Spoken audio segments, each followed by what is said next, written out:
Bueno, buenas tardes a todos. Vamos a dar comienzo a este primer panel de hoy, a tiempo para que no haya demoras. Bueno, buenas tardes a todos, bienvenidos.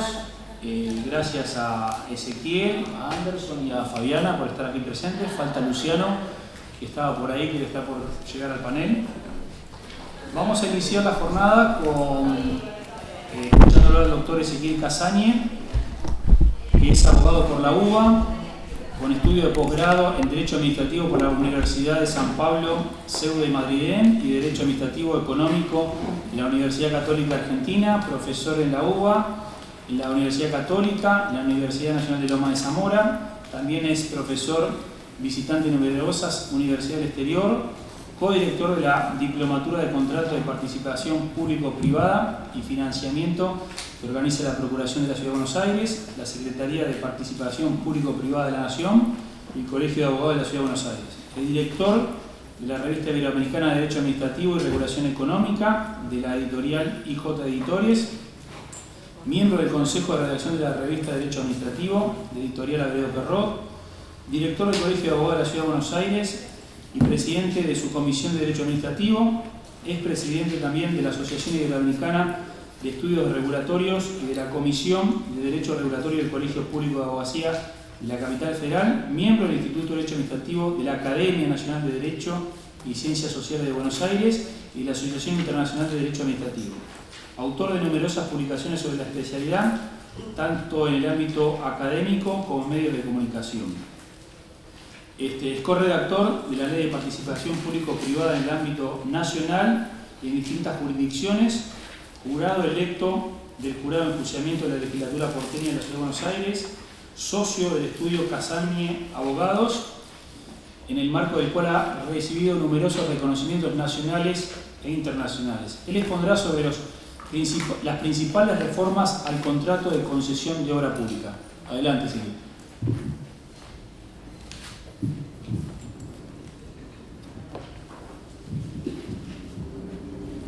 Muchísimas gracias, Ariel, por la presentación. Es un privilegio estar compartiendo panel con tan distinguidos juristas y amigos, Luciana, Fabiana, Anderson, y quiero también agradecer, por supuesto, a los organizadores de este evento y en especial al doctor Alonso Negri, aquí presente, por la invitación. El tema que elegí, habrá empezado, no tiene nada que ver con el título, pero sí tiene mucho que ver. Vamos a hablar de las cuestiones procedimentales vinculadas al nuevo contrato de concesión de obra pública, como me gusta llamarlo. Yo creo que la reforma que se hizo de la Ley 17.520, del clásico contrato de concesión de obra pública, es una reforma muy disruptiva, que directamente cambia conceptualmente ese tipo contractual. En primer lugar, amplía su objeto, ya no es más un contrato de concesión de obra pública, sino que se refiere ahora a contrato de concesión de obra pública, infraestructura pública y servicios públicos también. La infraestructura pública van a encontrar un montón de definiciones, algunas muy distintas, vinculadas a que se trata de un soporte, de una red para un servicio. Pero quizás el tema más interesante es la inclusión de los servicios públicos dentro de este contrato, porque los servicios públicos se rigen por sus respectivos marcos regulatorios. Pero por suerte, la reglamentación de esta ley, que es el decreto, el anexo 3, de un decreto, ya no me acuerdo el nombre, porque sale, del decreto 713-2014, establece con claridad que los servicios públicos se regirán por sus respectivas leyes, por sus marcos regulatorios, con lo cual podríamos estar hablando de alguna suerte de aplicación supletoria de esta norma. Esta normativa de concesión de obra pública imita mucho lo que en su momento fue la ley de PPP, la 27.328. En primer lugar, lo que hace es establecer que estos contratos únicamente van a poder ser seleccionados mediante licitación pública.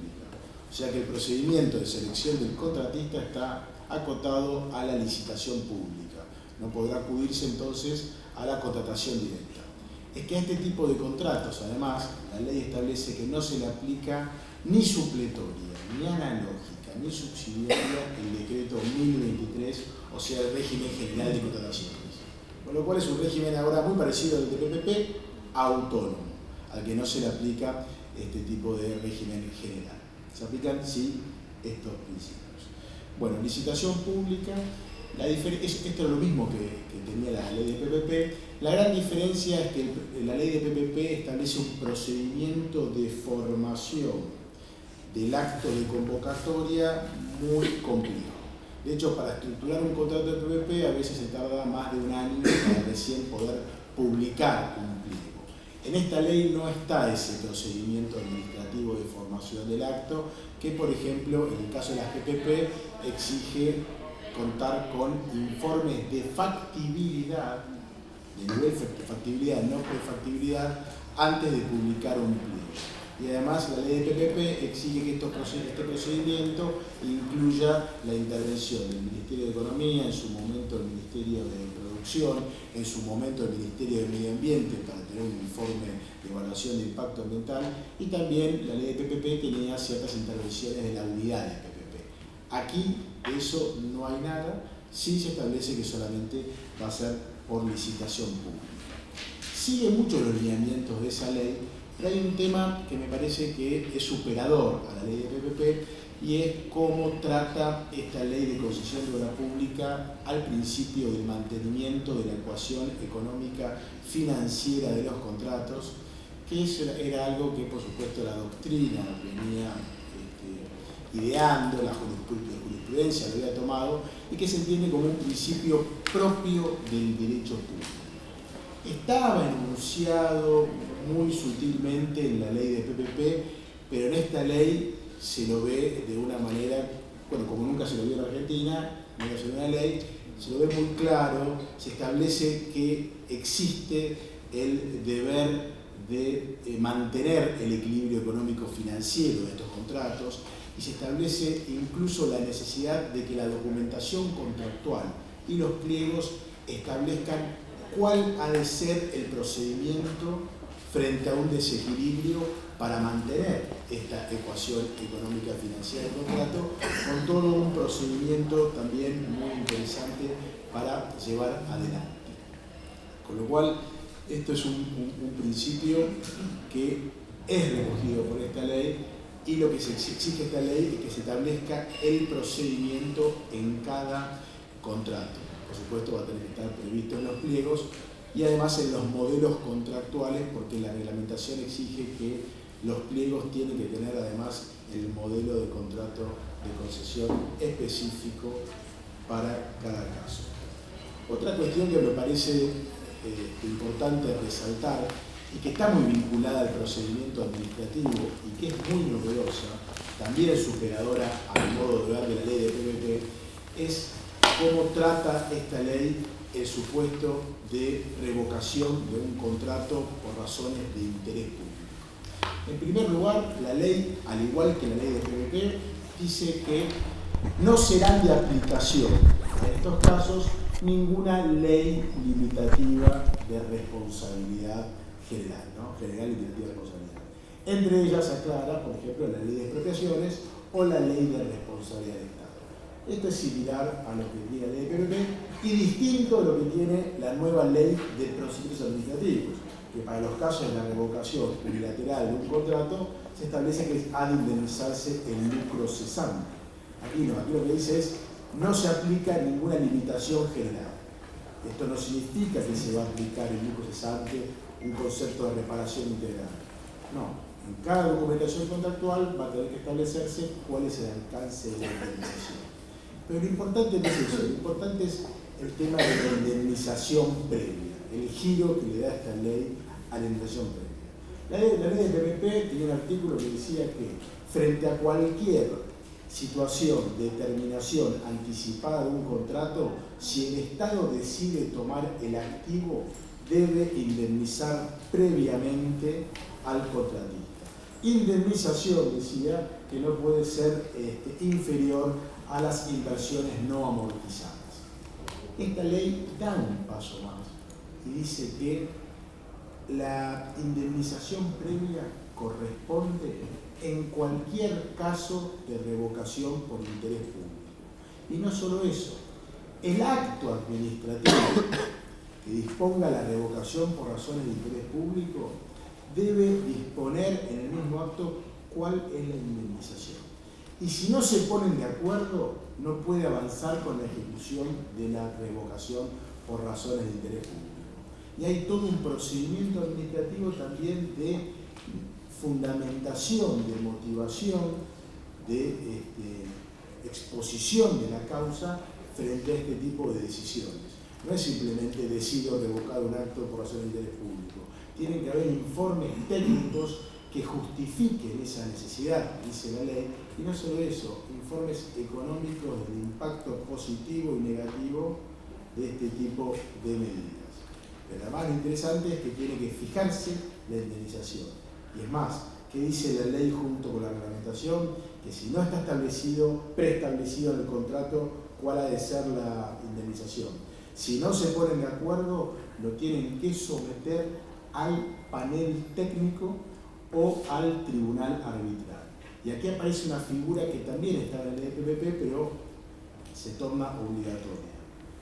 La ley 17.520 exige, no es una facultad, exige la constitución de paneles técnicos, los famosos district boards, que son paneles que se constituyen al principio del contrato y siguen la vida del contrato. Y son muy importantes porque no es simplemente frente a un conflicto final o un gran conflicto que actúan, ¿no? Van siguiendo la vida del contrato y su tarea es ir dirimiendo pequeños conflictos para evitar precisamente el gran conflicto con el Estado. ¿Y quiénes conforman estos paneles técnicos? Bueno, lo conforman profesores académicos de las universidades. En la ley de PPP, en la reglamentación, se habla de universidades públicas. Yo creo que, aún siendo de esta casa, profesor y egresado, creo que está bien que también incluya universidades privadas. Lo que sí dice la reglamentación es que los paneles técnicos pueden ser conformados por 3 o 5 miembros.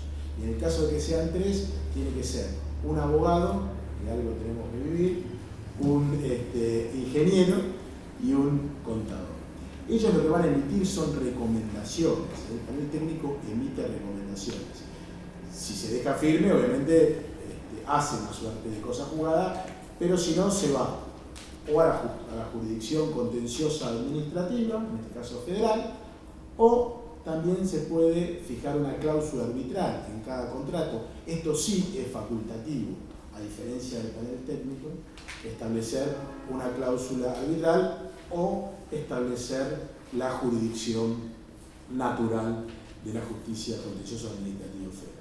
En el caso de que se fije una cláusula arbitral para dirimir este tema de limitación o cualquier otro conflicto que surja en el marco de la ejecución de los contratos, también puede ser un arbitraje internacional, en cuyo caso tendrá que ser decidido por el presidente de la Nación, por el Poder Ejecutivo. Pero también puede ser arbitrajes locales, de jurisdicción nacional. Y ahí el problema que enfrenta el arbitraje local para dirimir conflictos en materia contractual es un artículo que está incluido en el Código Civil y Comercial de la Nación, que establece prácticamente la apelación ordinaria de los laudos arbitrales. Con lo cual, si uno habla con un especialista en arbitraje en Argentina, lo que dice que ese artículo destruyó prácticamente al arbitraje. Porque uno fija una cláusula arbitral para lograr un procedimiento, digamos, más eficaz en el sentido de los tiempos para resolver los conflictos. Si a eso se le va a adherir luego una apelación ordinaria, el objetivo que se busca, al revés, empeora, porque va a ser arbitraje más juicio. Como era antes del Código Civil y Comercial de la Nación, que es como sucede con la ley de PPP, solamente serán aplicables a los laudos arbitrales el recurso de nulidad del Código Procesal Civil y Comercial de la Nación, que es un recurso de nulidad para casos muy precisos como puede ser la violación de la defensa en juicio durante el arbitraje, o por ejemplo si los árbitros en su laudo se expiden sobre cuestiones no llevadas al arbitraje o no planteadas por las partes. pero no como dice el Código Civil y Comercial, contra todo laudo que atente contra el ordenamiento jurídico procederá a un recurso ante la justicia, porque eso es consagrar prácticamente un recurso de apelación ordinario que destruye la naturaleza del arbitraje. ¿Qué veo por esta ley? Veo una vuelta de tuerca a la vieja ya no es tan vieja, pero a la ley de PPP, pero sí lo que noto es una superposición de regulaciones. ¿Por qué? Porque lo cierto es que si uno se pone fino en el análisis, un contrato de concesión de obra pública se puede hacer por esta ley o se puede hacer por la ley de PPP. La ley de PPP es mucho más genérico, pero este tipo contractual de concesión de obra pública, que además dice obra pública, infraestructura y servicio público, bien puede hacerse por la ley de PPP. Y si me pongo un poquito más fino aún, veo que la obra pública se puede hacer por esta ley. ¿Por qué? Porque esta ley establece, además de esos tres objetos, que la remuneración puede provenir de peaje, que es la típica concesión, de tarifas, pero también del Estado o de cualquier otro tipo. Con lo cual, perfectamente yo podría estructurar una suerte de obra pública que la paga el Estado a medida que la obra avanza con esta ley. Yo creo que han querido hacer eso porque sabemos que la obra pública está en crisis y hay una política determinada a tratar de superarla. Quizás sea con esta ley, quizás luego modifiquen la 13.064, veremos. Lo que sí veo es una superposición con la ley de PPP que, ¿en qué va a terminar? En que cada funcionario va a tener que elegir, cuando haga una obra de esta naturaleza, cuál normativa va a ser. Y ya les adelanto cuál va a elegir. Va a elegir la 17.520 porque no tiene ese procedimiento engorroso de formación previa que también el funcionario lo expone con la administración central y descentralizada. Muchísimas gracias, nuevamente.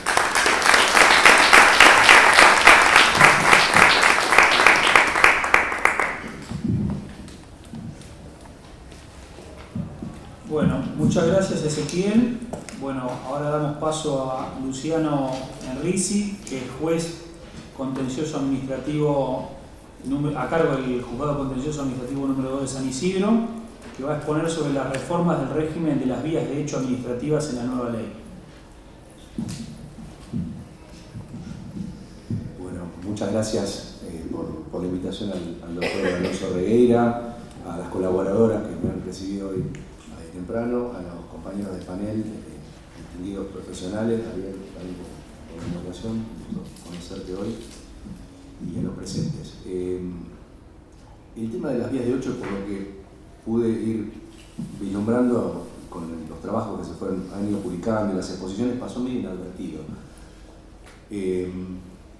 Porque puede ser que también la vía de hecho es un instituto que, más allá de su innegable connotación o reafirmación del principio de juridicidad que entraña, no ha tenido tampoco el rendimiento procesal, por lo menos en el juzgado a mi cargo y en el Foro Contencioso Administrativo bonaerense no hay demasiados planteos de vía de hecho por esta suerte de amparización que ha tenido la materia contenciosa administrativa en distintas latitudes. Por ejemplo, Enrique, si en el Contencioso Federal tampoco hay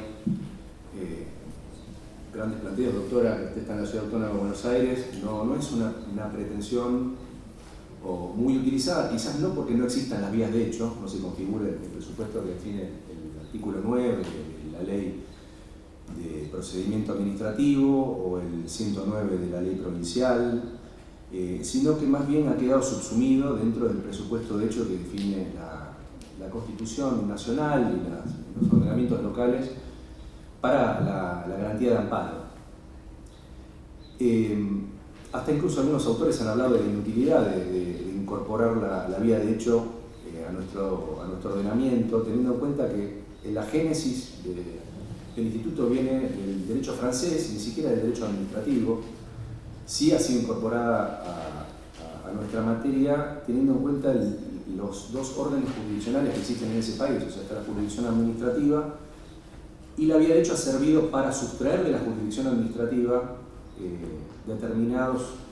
enjuiciamiento de determinadas conductas que se apartan de manera manifiesta del ordenamiento jurídico.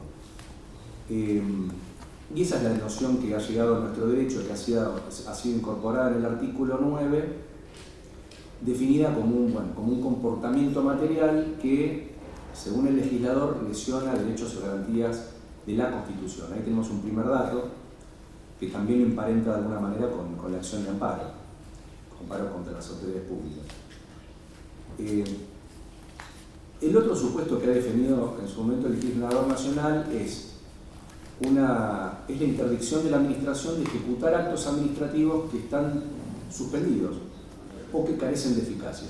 Ese es el supuesto del artículo 9, inciso B, lo cual también supone una transgresión grave al orden jurídico. Si, por ejemplo, como sucede en el ámbito tributario, los artículos de la Ley de Procedimiento Tributario que imponen el efecto suspensivo a los recursos de apelación o reconsideración que se articulan contra las decisiones del juez administrativo de la AFIP, como sucede también en la provincia de Buenos Aires con los recursos que están dirigidos al Tribunal Fiscal Local o al titular de ARBA. Tales remedios tienen efecto suspensivo y si la administración ejecutara el contenido de esos actos, es razonable asimilarlo a un grave atentado a un derecho constitucional, en ese caso al derecho de propiedad. Siempre la vía de derecho ha estado asociada a la tutela del derecho de propiedad y más modernamente puede también ser predicado a otro tipo de derechos. Así sucedió en el derecho francés, en donde recién, mucho tiempo después, aparece de la consagración de la nación en la jurisprudencia del Consejo de Estado, aparece la protección a otro tipo de libertades. Pero tradicionalmente estuvo asociada a la propiedad. Por ejemplo, cuando la administración se apodera de un bien, o como me ha sucedido en un caso muy interesante de llegada al puerto de uno de los municipios costeros, que tenía un permiso para poder instalar el estacionamiento del club, un club que se dedica a la navegación, y sin revocación del permiso, la municipalidad tiró abajo el alambre y recuperó el bien. En ese caso no fue planteado como vía de hecho, pero la vía de hecho me sirvió para fundar la verosimilitud en el derecho ante la existencia de revocación del permiso y se otorgó la medida cautelar. Pero la casuística es más bien escasa. Y en definitiva, este es el escenario de este instituto antes de la reforma de la ley 27.742, la ley denominada Ley de Bases. ¿Qué es lo que aparece, para ir directamente al grano de lo que es el objeto de la exposición, que no pretendo que sea muy extensa, porque tenemos escasos minutos y está muy bien?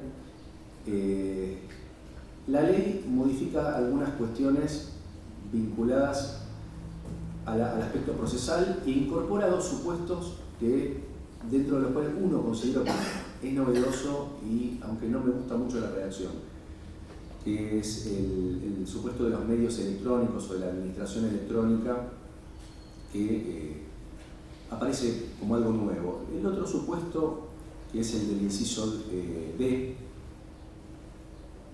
es la reafirmación de los límites que tiene la autotutela de la administración pública, que está consagrada en el artículo 12, lo saben bien todos, que hay determinados actos que no pueden ponerse en práctica por la administración en el sentido de que requieren el auxilio judicial.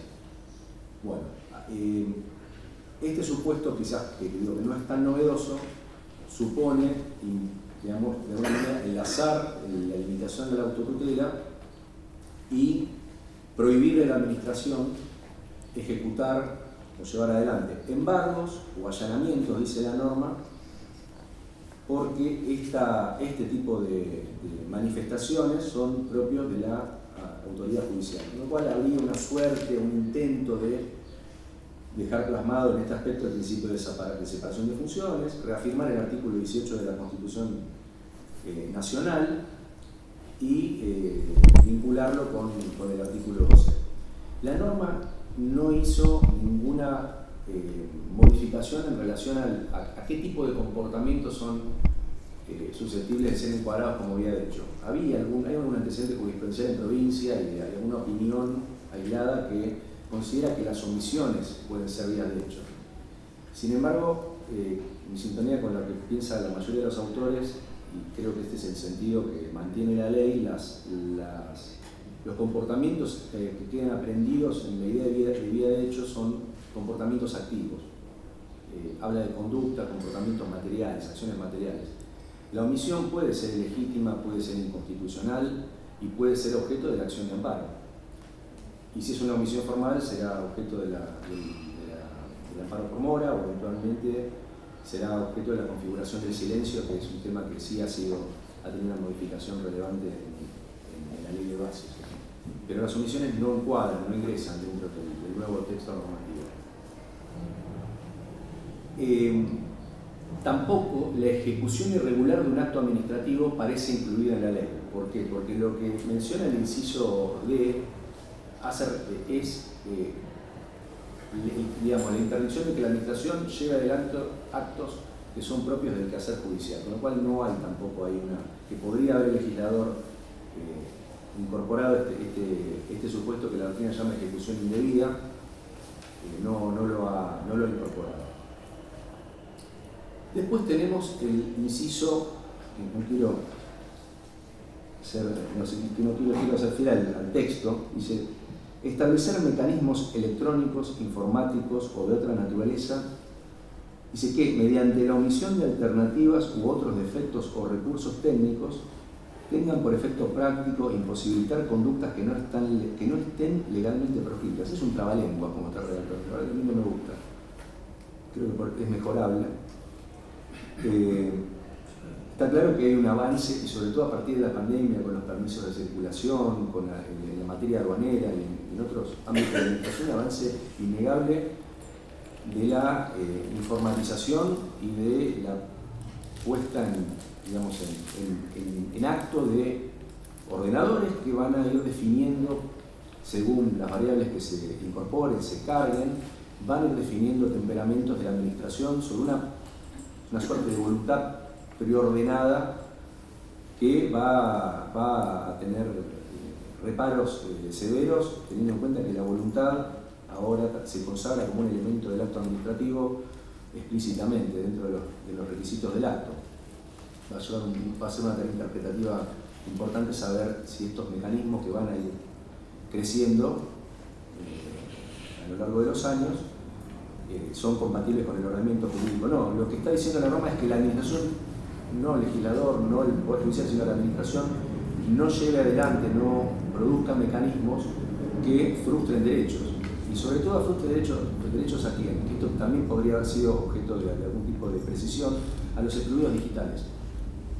Yo pienso, mi mamá todo lo que tiene que renegar con la cuenta DNI con sus 84 años, que no puede formar el usuario porque tiene una libreta cívica y hay un sujeto que tiene libreta de enrolamiento con el mismo número, entonces no puedo usar la cuenta DNI. Bueno, y así, si nosotros no nos ocupamos entre ellos, de los adultos mayores, con las complejidades que les representa el avance de la informática, y si el Estado no pone una mirada en eso, va a haber severos problemas. Y lo que dice, para mí, al pasar la norma, que no es menor, dice conductas que no estén legalmente proscritas, con lo cual pareciera que está apuntalando el principio de reserva de ley, en el artículo 19, para afianzar que las conductas frente a la administración están permitidas y estos mecanismos van a tener que dar variantes analógicas o suficientes para evitar que se frustren derechos fundamentales. Este es el inciso quizás más novedoso de lo que tiene que ver con la vía de derecho.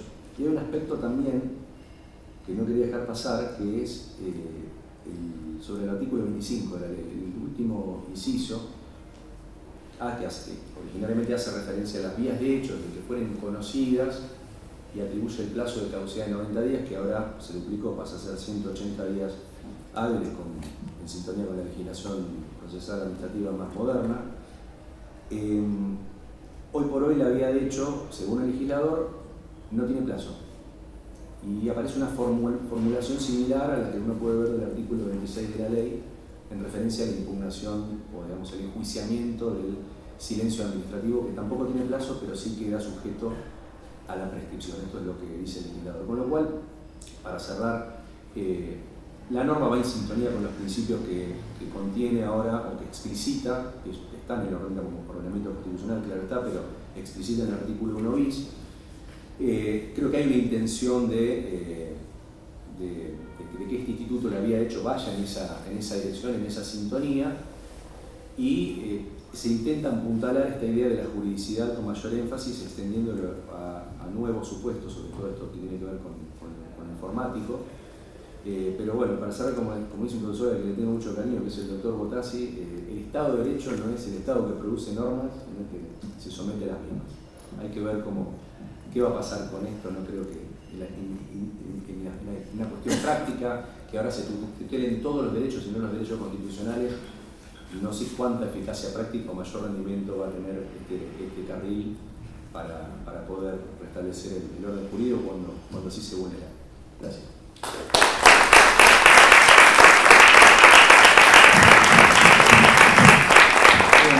Muchas gracias, Luciano. Ahora vamos a escuchar al doctor Anderson Salcer Chávez, que es abogado por la UBA, especialista en abogacía del Estado por la Escuela del Cuerpo de Abogados del Estado, autor de publicaciones en revistas nacionales y es director nacional de Asuntos Judiciales en la Procuración del Tesoro de la Nación. Él expondrá sobre el sentido positivo del silencio en la Ley de Procedimientos Administrativos. Muchas gracias. Muchas gracias a la Asociación de Docentes por la invitación, doctor Serraíra por la invitación. La verdad que para mí es un honor y un gusto volver a la facultad. Tantas horas como estudiante, después como profesor. Es un lugar que atesoro. O sea, tengo muchos recuerdos muy lindos acá. Y la verdad que estar en este panel con destacados juristas a quienes leí y escuché en muchas oportunidades hoy, es un honor. Bueno, me toca hablar del silencio, un tema del sentido positivo del silencio, un tema bastante debatido. De hecho, ayer leía en un medio nacional que decía que con la regulación actual del silencio se va a dilapidar el patrimonio público. No creo que estemos en ese escenario, que estemos cerca de ese escenario, y también fue un tema que se trató bastante en esta jornada. Hablaron otros expositores sobre el mismo, entonces es un tema, como bien señaló el doctor, tuvo una modificación sustancial y es un tema de debate, ¿no? La modificación que tuvo el artículo 31 de la Ley de Bases, modifica el 10 de la Ley de Procedimientos Administrativos, cambia en lo que era la regulación del sentido negativo del silencio, se quita el pronto despacho, se regula, queda en un plazo de 60 días para configurar el silencio negativo, y se agrega el silencio positivo, ¿no? El sentido positivo del silencio. Después el decreto reglamentario avanza y restringe mucho más, ¿no? Yo no sé si era por un tema de que se hicieron ecos de estas críticas que tuvo el instituto, pero bueno, avanza y lo vuelve mucho más restrictivo. Después sale el cronograma para implementación, donde quedó para el 1 de noviembre para la administración pública centralizada y desconcentrado, 1 de diciembre para la administración pública descentralizada. Ese es el panorama. Mi aporte, o lo que va a tratar de ser mi aporte en esta exposición, es tomar una crítica que hubo y tratar de contestarla como para dar de eso las bases de lo que podría llegar a ser un futuro de discusión del silencio, ¿no? Y una de esas críticas decía que bueno, el silencio positivo, el sentido positivo del silencio estaba mal regulado porque no se establecía como excepción en la norma que el silencio positivo iba a ser tal siempre que respete el principio de legalidad o respete la ley. Bueno, innecesario eso a nivel normativo, porque es algo que todos lo sabemos. De hecho, adelanto mi conclusión respecto a que por más que esté regulado el sentido del silencio, ya sea negativo o positivo, eso no quita la labor del intérprete jurídico y de los jueces y de los operadores jurídicos de interpretarlo en base al ordenamiento en su integralidad. No voy a entrar en el debate si es principio de legalidad, principio de juridicidad, eso ya está para otro nivel, pero es eso básicamente. Y esto lo tenemos que ver en comparación con otros regímenes que ya lo tuvieron regulado y cómo se fue aplicando y cómo se fue recetando. Por ejemplo, vemos en España, lo regula en el año 92, se profundiza, ¿no? Pero lo regula de manera distinta a nosotros.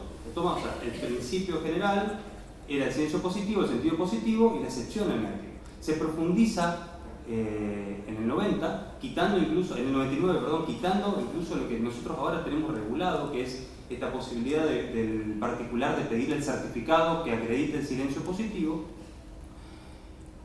Y después, por ejemplo, en el libro de Andrés Betancourt, de Mejorar la regulación, hace un análisis de la sentencia que tuvo el Tribunal Supremo Español desde el año 2000 al año 2009, de 240 sentencias que analiza, el 15 de esas, el 0,5%, el Tribunal Supremo confirmó el silencio positivo, el sentido positivo, ¿no?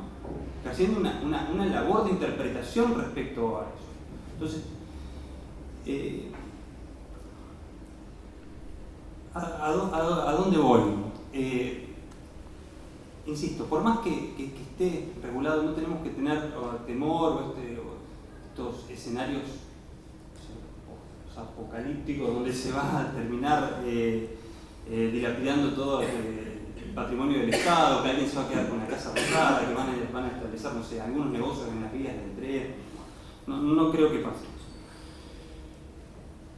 Bien, bueno, el silencio siempre le preocupó al derecho, no es nuevo.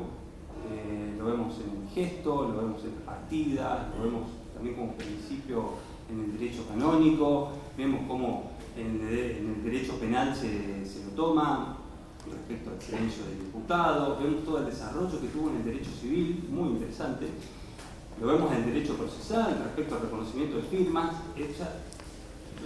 Siempre fue un tema que le preocupó, ¿no? al derecho, con la particularidad que tiene el derecho administrativo, que es quien incurre en silencio estaría, a ver, no voy a decir obligado, pero tendría un deber de silencio, ¿no? Y contra ese deber, el derecho del particular a obtener una decisión administrativa respecto al planteo, una decisión expresa y que se tiene que realizar en un plazo razonable, ¿no? El derecho de peticionar a las autoridades del artículo 14 tiene su correlato con que la autoridad responda. Y es así, o sea, por lo cual va adquiriendo tanta relevancia el silencio y se va preocupando el legislador por darle un sentido, ¿no? Y siempre fue el sentido buscando garantizar los derechos del particular, de que esta actitud omisiva de la administración no lo perjudique más. Pero insisto, el silencio así analizado no deja de ser un quebrantamiento de la norma, y después estaría la respuesta para restablecer la vigencia de la norma. Y en ese caso yo siempre insistí que si no se mejoraban los mecanismos de control interno, los mecanismos sancionatorios, era muy difícil. Y si no se analizaban las causas por las que surge el silencio. Y esto lo hablo desde la administración pública, de la que soy parte, ¿no? Pero lo mismo lo podemos replicar a otros ámbitos. Podemos criticar por qué hay sentencias que no se dictan y que a veces el expediente está 2 años en letra en condición de dictar sentencia y no se dicta. Si no analizamos las causas de por qué no se dicta la sentencia, la solución no nos va a llevar a nada. Bien, y en el ámbito del derecho administrativo nosotros tenemos configurado siempre, el silencio siempre dependió de el inicio, es una petición expresa, el transcurso del tiempo como hecho, y ahí el primer supuesto de silencio, que es cuando la gente no cumple con su deber de impulso, ¿no? Impulsar el expediente. Si esto era a cargo de, si el impulso estaba por un tema del particular, traducida, si es por un tema de la administración pública, se configura el primer supuesto de silencio. El segundo supuesto de silencio es cuando el expediente está en condiciones de resolver, de emitir el acto administrativo, y el acto administrativo no se dicta. Insisto, con un deber, una obligación de la administración pública, que podemos rastrearla no solo en decretos, sino también bueno, en convención, en la Constitución. No voy a hablar de Baena, Clau Reyes, de Astor Gabrach, que ya hablaron con mayor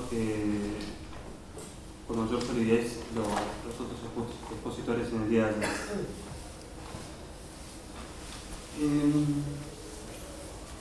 Bueno, y acá viene el primer tema, ¿no?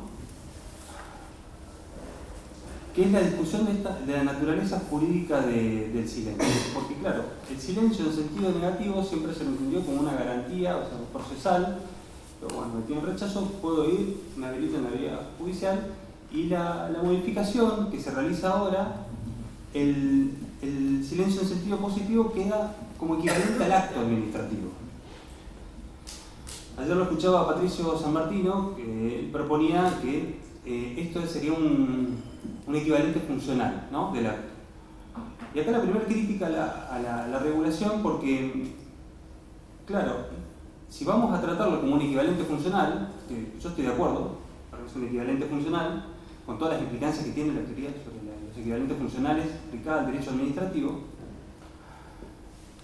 lo que queda corta en la regulación es cómo vamos a tratar los temas cuando ese silencio, ese sentido positivo del silencio, implica un acto ilegítimo, ¿no? Porque no lo podemos impugnar como un acto, porque no es un acto. Entonces ahí quedó un tema de falta de regulación que habría que sortearlo, que la legislación, por lo menos la española, lo establece, ¿no? Y eso es interesante. Y ahora vamos a la regulación. Bueno, como les dije, o sea, el sentido positivo del silencio quedó para la autorización administrativa en el marco de un ejercicio de facultad reglada, ¿no? Acá la ley ya nos pone el primer límite, que tiene que ser facultad reglada. Y el decreto avanza mucho más y nos dice que autorización administrativa se entenderá por autorización administrativa del acto mediante el cual la administración habilita el ejercicio de un derecho preexistente del administrado una vez verificado el cumplimiento. O sea, antes me decían, bueno, una petición en el marco de un ejercicio de facultad reglada, y el decreto me lo vuelve mucho más, me lo vuelve a limitar, ¿no? Y esto sería una segunda crítica, porque me hablaría me estaría diciendo el decreto, bueno, tiene que ser una petición, pero el expediente tiene que estar en condiciones de resolver, se tuvo que haber cumplido con el paso 1, paso 2, todo estaba, ya tenía un derecho y lo podía exigir, ¿no? Después, bueno, el vencimiento del plazo como segundo hecho, y analiza un tema de materias excluidas, lo cual es positivo porque esto fue cuando surgieron las distintas regulaciones respecto al silencio. Siempre, bueno, se criticó temas de salud pública, medio ambiente y demás. Esto ya directamente lo borra y lo saca. Queda como aspectos controvertidos o cuidadosos, bueno, el tema de temas de urbanismo en cuanto a pedidos de autorizaciones, que puede traer algunos problemas principales por discusión en repartos de competencias locales y federales. Bueno, nosotros, mucho más cuando esos desarrollos urbanísticos se dan cerca de establecimientos de utilidad pública, o cuando el permiso o el pedido de autorización implica algún tipo de actividad que pueda afectar esa actividad, ¿no? O sea, que pueda afectar la actividad que se desarrolla en el establecimiento de utilidad pública, ¿no? Eso es un primer tema ahí que va a estar, me parece controvertido. Después el otro tema que me parece que hay que pensarlo, con esto le doy pie a la doctora que va a hablar con mejor autoridad que yo, que es el tema de importaciones, ¿no? O sea, nosotros sabemos que gobernar en Argentina es administrar un recurso escaso que son los dólares.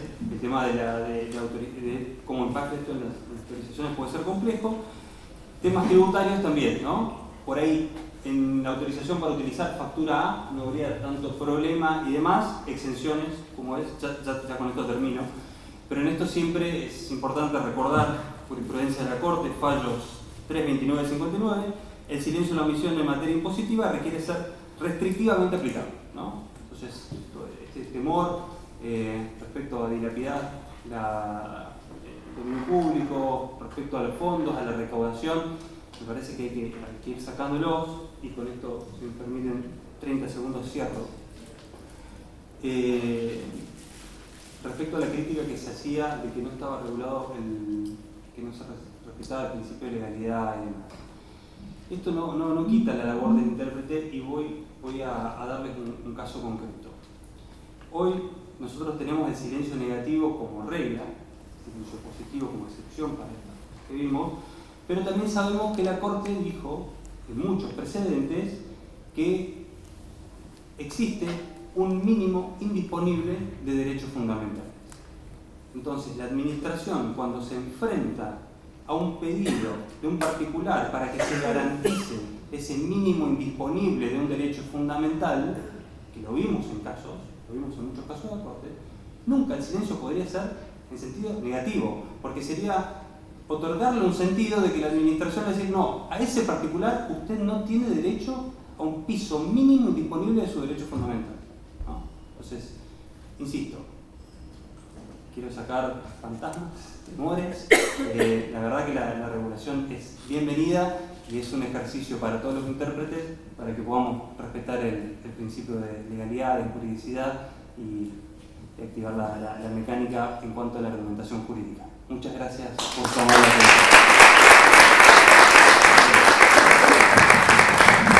Muchas gracias, Anderson.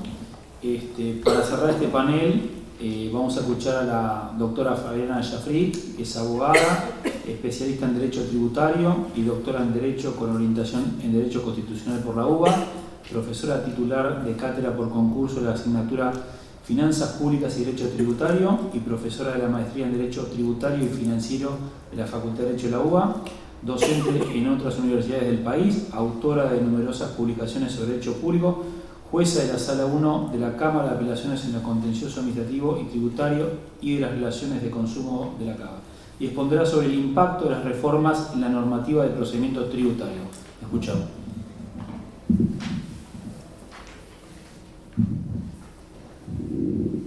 Bueno, muchísimas gracias. En primer lugar, agradecer a Enrique la posibilidad de estar acá compartiendo esta jornada con ustedes y con este destacado panel.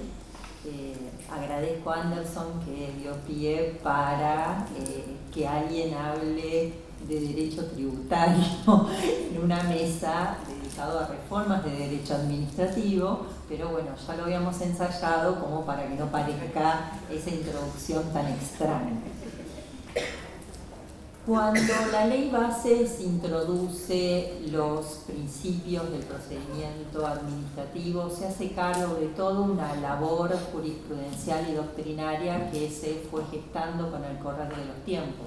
Así, cuando se dictó la Ley de Procedimientos Administrativos en su momento, también esa norma se hizo cargo de las opiniones de la doctrina, de la necesidad de unificar procedimientos y tratar de orientar los principios para el cumplimiento del derecho. Esta reforma es bienvenida para el procedimiento administrativo nacional, pero también para los procedimientos especiales vigentes. Hay una metáfora que es bastante elocuente, que me encanta sobre este tema, de Jaime Rodríguez Arana, que dice algo así como que en la atmósfera donde se desarrolla la vida jurídica, los principios son el oxígeno que respira la norma. Y entonces esto explica, agrega, que los principios informan a la norma y que la administración, además de estar sometida a la ley, está sometida al derecho. El procedimiento tributario, como uno de los tantos procedimientos administrativos especiales, podrá entonces, esperemos, respirar este oxígeno prontamente. El procedimiento tributario tiene reglas especiales, acorde con el derecho sustancial sobre el cual apoya su base. Pero esto no puede implicar el total divorcio del procedimiento tributario con el procedimiento administrativo. En general, en los procedimientos, en las normas que regulan procedimientos tributarios y yendo a la 11.683, hay una cláusula que dice que la ley de procedimientos administrativos se aplica en forma supletoria. Y así se reiteran en otros códigos fiscales provinciales. Por ejemplo, el de la ciudad habla sobre que el código fiscal de la ciudad tiene preeminencia sobre las normas de la ley de procedimientos local.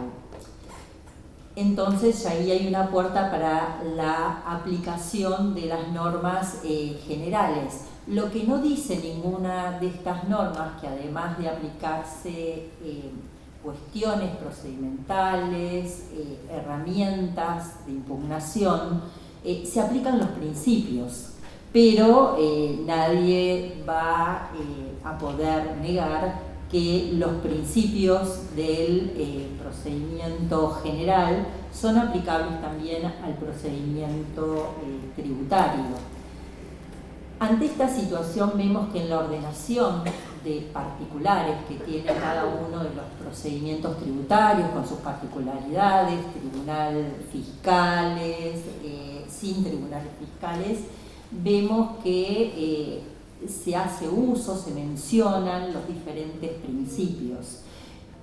Pero siempre en tributario, y quizás Luciano en esto me pueda acompañar, siempre hay una sensación de una tensión constante entre la administración tributaria y el ciudadano, como que los principios jurídicos son casi metaprincipios, metajurídicos, ¿no? Principios de obligatoria aplicación. Entonces, en este contexto, la idea de inclusión en la Ley Nacional de Procedimientos de la transparencia, de la buena fe, de la confianza legítima, la buena administración, el plazo razonable, son valores que van a redundar también en el procedimiento tributario como procedimiento especial. En el ámbito tributario, por años, nuestro país ha bregado por tener una carta de derechos que proteja a los contribuyentes. Estas cartas, estatutos, son normas que contienen protecciones formales y protecciones también sustanciales. Existen en otros países, en España está incluido ahora en la Ley General Tributaria Española, también está en Italia, también lo encontramos en México y otros países más quizás no con rango legal. Por ejemplo, en un ámbito científico iberoamericano de Derecho Tributario, que es el Instituto Latinoamericano de Derecho Tributario, en la participación conjunta de profesores de España, Uruguay y por Argentina, y siempre que puedo me gusta mencionarlo, el profesor José Osvaldo Casás, hicieron una carta de derechos del contribuyente. Pero esta carta tiene un valor científico, no tiene un valor legal. Actualmente, y aparte, ¿por qué son importantes estos nuevos principios? Porque las normas que ya tenemos que causan tensión en la relación con los administrados están superadas por nuevas actuaciones de la administración que ni siquiera están contempladas en leyes formales. Entonces, ante esa situación es mucho más difícil la defensa del ciudadano. Por ejemplo, en los niveles locales se ha generalizado la práctica de anticipar el ingreso del pago del impuesto sobre los ingresos brutos a través de las figuras de agentes recaudadores que retienen o perciben el impuesto, y esto ocurre antes que el contribuyente responsable pueda tener alguna oportunidad de ejercer su derecho de defensa. Esto trae muchísimas complicaciones. La primera, acumulación de saldos a favor con muchos perjuicios que excede comentarlos en esta oportunidad, que ha preocupado a los distintos niveles de gobierno, y de hecho desde el consenso fiscal 2017 hasta los sucesivos consensos fue motivo de buscar, de preocupación, de ver cómo aminorar esta carga. En segundo lugar, lo más conocido es la posición del contribuyente, que no va a tener un acto administrativo para poder defenderse. Entonces, salvo un reclamo online. Esto ha generado mucha actuación a través de la garantía del amparo en el ámbito de la ciudad, por ejemplo. Y por último, que no es menor, pero no está muy analizado, la situación del agente recaudador, que por miedo siempre tiene que retener o percibir. Y hay un caso que está en tratamiento ante la Corte Suprema de Justicia de la Nación, que ya tiene dictamen de la Procuración General de la Nación, Banco de la Nación Argentina contra Provincia de Tucumán, donde ante una situación que era muy clara para el banco, no retiene el impuesto a su cliente y la administración le hace pesar sanciones por esta conducta, con el argumento que si había alguna duda en la retención, que había que practicarlo igual, y era resorte de la administración si devolvía o no lo retenido. Entonces esto motivó esa discusión que cuenta con dictamen favorable para el actor hasta ahora en el ámbito de la procuración. A esta situación se le suma el uso de las tecnologías, que reaviva la situación. ¿Por qué? Porque, como decía Luciano, también empieza a utilizarse inteligencia artificial para, por ejemplo, que tanto la nación como los niveles locales establezcan perfiles de riesgos de contribuyentes. Entonces hay contribuyentes de bajo riesgo, mediano riesgo, alto riesgo. ¿Y cuáles son las consecuencias? En el plano federal, en algunos planos locales, no acceder a determinados beneficios que puede dar la administración tributaria para el ejercicio de sus actividades, y en los planos locales pagar más impuestos sobre los ingresos brutos sin realizar ningún hecho imponible. También está el coeficiente que se conoce con el nombre de CEF, que es capacidad económica financiera, que se mide mensualmente. Entonces las empresas importadoras están buscando medir bien para acceder a beneficios por su actividad. Y justamente este último dio lugar a una acción judicial que dirimió en el año 2022 la Cámara Contencioso Administrativo Federal, que fue el caso Agraco, donde la empresa quería saber cuál era el algoritmo que conformaba el coeficiente para poder mejorar su situación como contribuyente y poder acceder a los beneficios. Obviamente la administración tributaria no le dio esa información y la justicia, en las dos instancias donde tramitó la causa, ordenó que la administración abriera esos datos. Como conclusión, yo creo que esta reforma en materia de principios es una oportunidad para fortalecer las garantías de todos los ciudadanos y también de contribuyentes y responsables con sus administraciones tributarias, además de aumentar el derecho de defensa en una era digital e intentar buscar un equilibrio. Pero ahora bien, la reforma es un paso, está en la letra de la ley.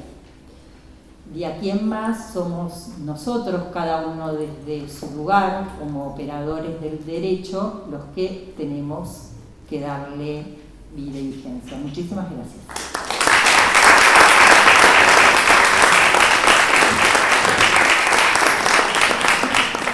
Bueno, damos por terminado el primer panel y invitamos a los expositores del segundo que se acerquen a la mesa.